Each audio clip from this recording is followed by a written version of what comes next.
नवरात्रि में पूजे जाने वाली माँ शैलपुत्री के बारे में विस्तार से जानते हैं। माँ दुर्गा का सर्वप्रथम रूप शैलपुत्री है। हिमालयन के यहाँ पुत्री के रूप में जन्म लेने पर उनका नाम सती पड़ा। एक बार की बात है, सती का विवाह भगवान शिव के साथ हो चुका था, किंतु इस विवाह से प्रजापति बिल्कुल भी प्रसन्न नहीं थे और उन्होंने अपने भवन में एक बड़े यज्ञ का आयोजन किया। स्वामी, आपने सब देवी देवताओं, गंधर्व, अपनी पुत्री, अपनी जमाताओं सबको इस यज्ञ में शामिल होने का न्योता दिया है, किंतु स्वामी आप भूल रहे हैं कि आपने महादेव और सती को इस यज्ञ में नहीं बुलाया। कौन महादेव? वो जो हर समय मरे हुए लोगों की भस्म से अपने शरीर को रंगते हैं, जिनके इर्द गिर्द दैत्य और गणों का जमावड़ा रहता है। उस पुत्री को निमंत्रण दूं जिसने अपने लिए एक ऐसे वर की इच्छा की है। मैं इस महायज्ञ में ऐसे किसी भी साधु को आमंत्रित नहीं करूंगा जिसके माता पिता तक का नाम भी ना पता हो। किंतु स्वामी, ये तो आप अपनी पुत्री के साथ अन्याय करेंगे। अगर अन्याय है तो अन्याय ही सही, लेकिन मैं महादेव और सती को अपने महायज्ञ में आमंत्रित नहीं करूंगा। प्रजापति महायज्ञ की तैयारी कर रहे थे और जैसे ही ये सूचना माँ सती को मिलती है तो वो महादेव से बोलती हैं। महादेव, स्वामी, क्या आपको पता है कि पिताजी ने महायज्ञ का आयोजन किया है और उसमें सभी देवी देवतागण, विष्णु, ब्रह्मा, मेरी बहनों तक को बुलाया है। चले स्वामी, हम भी चलते हैं। इस बहाने से मैं अपनी बहनों और माता से मिल लूंगी। माँ सती की बात सुनकर महादेव मुस्कुराने लगते हैं। स्वामी, आप यहाँ मंद मंद मुस्कुरा रहे हैं। आप मेरी मन की व्यथा नहीं समझ रहे हैं।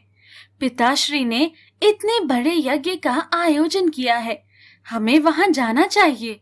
प्रिय, ये अच्छी बात है कि आपके पिताजी ने एक महायज्ञ का आयोजन किया है तथा सभी को आमंत्रित किया है, किंतु सती, तुम भूल रही हो कि उन्होंने हमें आमंत्रित नहीं किया है और बिना किसी के निमंत्रण के जाना सभ्य नहीं होता।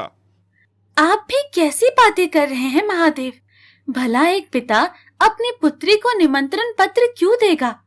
ये तो पुत्री का कर्तव्य है कि अगर उसके मायके में कुछ हो रहा है तो वो बिन बुलाए चली जाए। नहीं प्रिय, ये बिल्कुल अनुचित है। माना वो तुम्हारे पिता हैं और तुम उनकी पुत्री हो, किंतु तुम अब विवाहित हो। तुम्हारा विवाह मेरे साथ हुआ है। मैं ये नहीं कहता कि प्रजापति मुझे आकर निमंत्रण दें, लेकिन अगर उन्हें तुम्हें बुलाना होता तो वो तुम्हें निमंत्रण अवश्य देते। इसीलिए हम दोनों का वहां जाना उचित ना होगा। किंतु माँ सती ये जानने के बाद कि उनके पिता प्रजापति ने यज्ञ का आयोजन किया है तथा सभी को आमंत्रित किया है, अपने आप को रोक नहीं पाती। वो महादेव से आज्ञा लेकर अपने पिता के यहाँ जाती हैं। पिताजी, आपने इतने बड़े यज्ञ का आयोजन किया और अपनी पुत्री को नहीं बुलाया। मैंने जिन जिन लोगों को आमंत्रित करना था उन सबको आमंत्रित कर लिया है, और वैसे तुम बगैर निमंत्रण के यहाँ आई हो। आप अब ऐसा तो मत कहिए। सती कितने दिल से आई है। आओ पुत्री, तुम्हारा स्वागत है। महादेव नहीं आए? माँ, मुझे जैसे ही पता चला महायज्ञ हो रहा है, मैं यहाँ आ गई। मैंने महादेव से कहा था, किंतु उन्होंने कहा कि बगैर निमंत्रण किसी के यहाँ नहीं जाना चाहिए। सती, तुमसे समझदार तो तुम्हारा वो पति ठहरा। शमशान की राख को शरीर पर लपेट कर रहने वाले का मेरे यज्ञ में कोई स्थान नहीं है। पिताजी, आपको जो कहना है मुझे कह लीजिए, लेकिन महादेव के बारे में अन्यथा कोई भी अपशब्द मत बोलिए। क्यों ना कहूं? क्या वो इस यज्ञ में आने के योग्य है? भूत पिशाचों के बीच में रहता है, घर तक नहीं है उसके पास। मुझे तो तुम्हें भी इस हालत में देखकर आश्चर्य होता है। तुम भी उसके साथ साथ रहकर उसी के जैसी हो गई हो। देखो अपनी बहनों को, उनके पतियों को, सबके वस्त्र देखो, आभूषण देखो। आखिर उस अघोरी ने तुम्हें दिया ही क्या है? बस कीजिए पिताजी, मैं आपको कुछ नहीं कह रही हूँ। तो आप महादेव के बारे में कुछ भी बोले जा रहे हैं। सही कह रहे थे महादेव, मुझे यहाँ आना ही नहीं चाहिए था। जहाँ एक स्त्री के पति का अपमान होता हो, उसे उस स्थान पर रुकना ही नहीं चाहिए। तुम्हें मैंने वैसे भी निमंत्रण नहीं दिया था। तुम अभी इस समय इस यज्ञ से चली जाओ। अपना तथा महादेव का अपमान मां सती सह नहीं पाई और उन्होंने अपने पिता प्रजापति को दंड देने के लिए स्वयं को यज्ञ की अग्नि में स्वाहा कर दिया।